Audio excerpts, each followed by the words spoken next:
So in this segment, we're going to be discussing probably the most heinous act a politician can do, which is using a relative with a disability or an illness as a human shield. And we've got a collection of frauds. We've got we've got this fraud. We've got a former Prime Minister fraud and a yellow Lib Dem leader fraud. So let's go through this first one, because this is what I kind of remembered about this happening. Diane Abbott said nothing was moral about your proposed benefit cuts for what might be £5 billion of savings. Your backbenchers are finding it increasingly uncomfortable to vote for and say it's not really what they got into politics for. Do you have sympathy with them? Are you completely comfortable with these changes, potentially taking benefits away from 1 million vulnerable people? I've lived all my life with the impact of disability through my mum, who was very ill all of her life. And more recently my brother, who recently died of cancer. So I do understand the concerns, but I do think it's morally indefensible. So, he's using his mother, he's talking about his mother and his late brother there, saying he understands these kind of things because he's kind of had relatives who have gone through it. So surely you'd have more empathy for people who are going through a similar situation, understand the importance of the way criteria is now for personal independence payments, along with other benefits people rely on, especially given that his brother, I believe, had cancer. Like he died of cancer, so he would have seen his brother deteriorate and how reliant he might have been on these kind of payments if he received them. And if he did receive them, imagine would he be eligible for the criteria that he has now set out?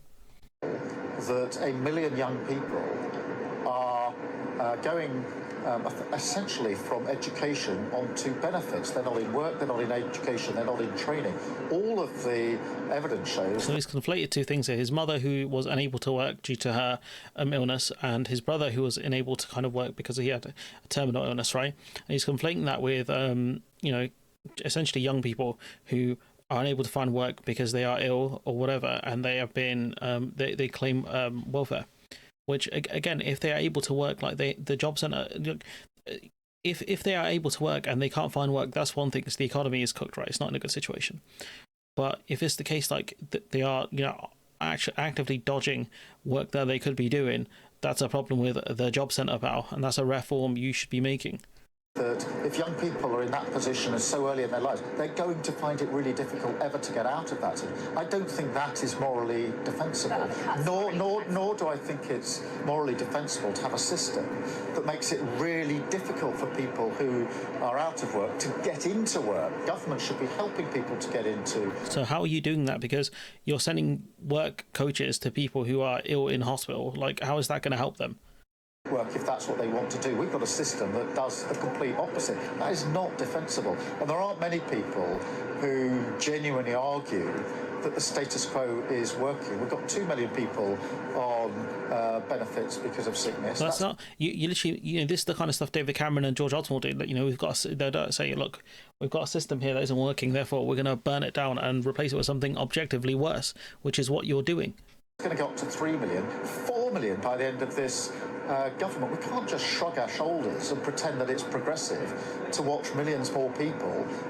It's crazy. So he's hiding behind his late brother and his late mother there as well. And you've got like this guy at West Street and talking about like being a benefit recipient and stuff. And you talk about going down the social. And that was just a totally dehumanising experience, which I saw firsthand, and I think explains why, contrary to a lot of the instincts of the left, which is pro-state, the role of the state in helping people from backgrounds like mine, actually lots of people feel like victims of the state rather than supported by it because of the way in which public services relate to them, particularly what was then DSS and isn't today the DWP, job centres. And sometimes my mum was treated like she was the scum of the earth, and I'm afraid to say... Treated by the scum of the earth by who? There's still job centres today that treat people like scum of the earth. Well, then, if that's the case, then you should look at reforming the job centres.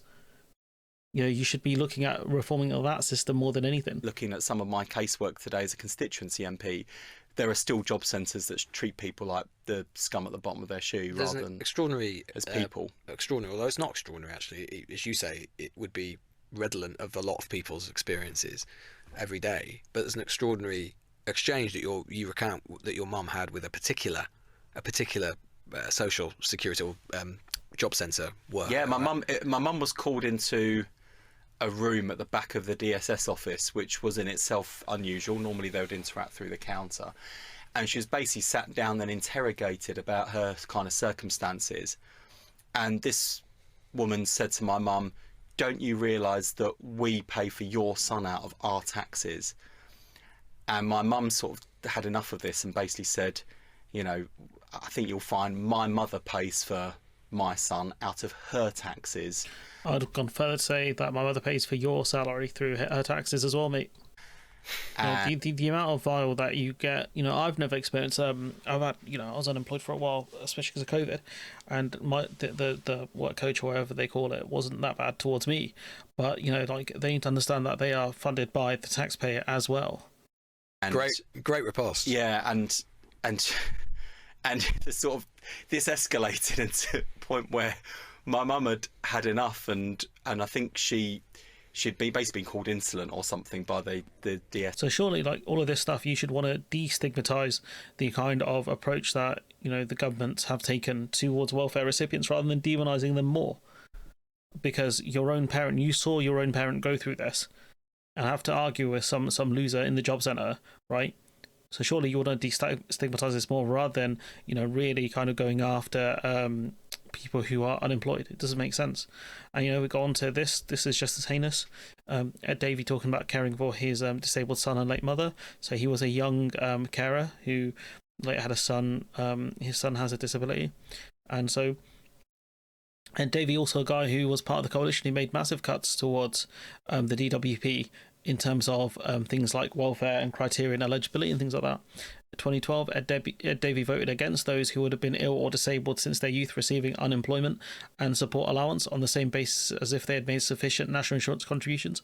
So if you are so ill that you didn't have a chance to work, essentially your allowance was cut, because that's unlucky for you. Davey voted not to increase the time people can receive contribution-based ESA from 1 year to 730 days. So ESA is employment and support allowance.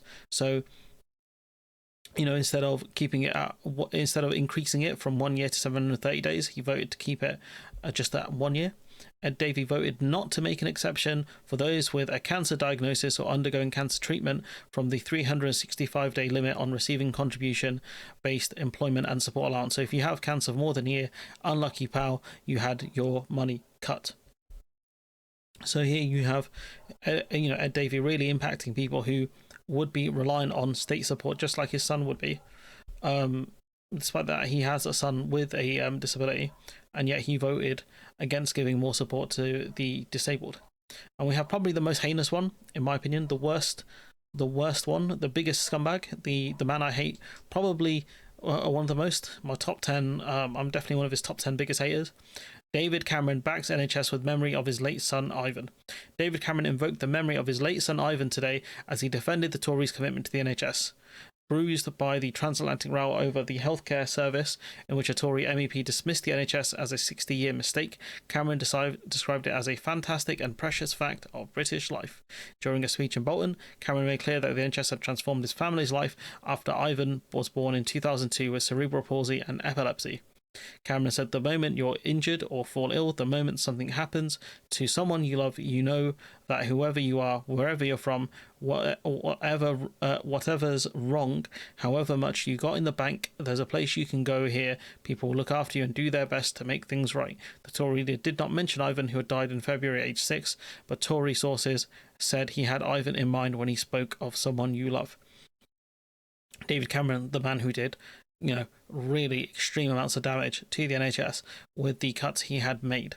So here you have a bunch of politicians here. So we start off with this goober, Keir Starmer, hiding behind his late mother and his late brother. This goober hiding behind his mother's experience at the job centre. This goober hiding behind his son, despite all the damage he had done in the coalition. And this absolute absolute prick hiding behind his late son because he did massive amounts of damage to the NHS, took tons of money out of it and put it in a situation where it completely did not work. He had a health secretary who went to war constantly with junior doctors and nurses and caused a massive brain drain of essentially a healthcare system, a service that was the best in the world when he inherited it. It was, by the metrics that I had seen, it was the best in the world, or at least in the top 3. And he shrunk it completely to the point where it barely functions.